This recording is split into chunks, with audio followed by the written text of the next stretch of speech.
So when you think about gardening, you might be put off by all those long words and unpronounceable Latin names of plants.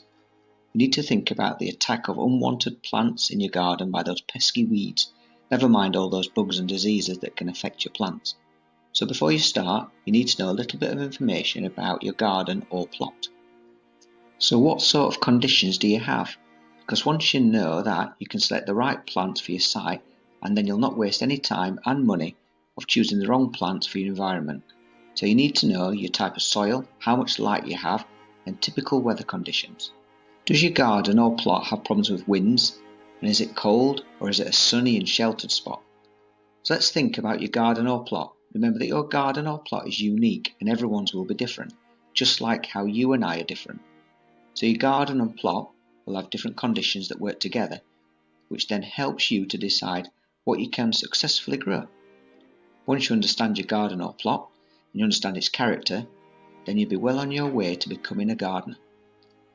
So let's have a look and see how you can understand what conditions you have in your garden or plot. We'll have a look at light, moisture, temperature, wind, and soil type. So, as you may already be aware that plants come from all over the world, so they may be used to different temperatures to those you have in your garden or plot.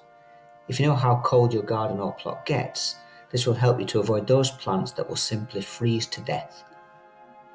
So some brief temperature guides for Britain. Southern Britain is generally warmer than the north. The Gulf Stream makes the west warmer than the east. As altitude increases, temperature decreases. You may also have localised conditions. For example, town gardens or plots are warmer than rural ones. Buildings can offer protection from cold winds, and if you live in a frost pocket, beware. These can be natural, but can also be artificially created by cold, frosty air being trapped by the house or hedges. Many plants can be grouped together, so it makes it a little bit easier based on the minimum temperature that it will survive in. Hardy plants, now these can survive to minus 15 degrees Celsius or 5 degrees Fahrenheit. Now these can stay in the ground all year and will survive all but the most severe winters that happens once every 10 years or so.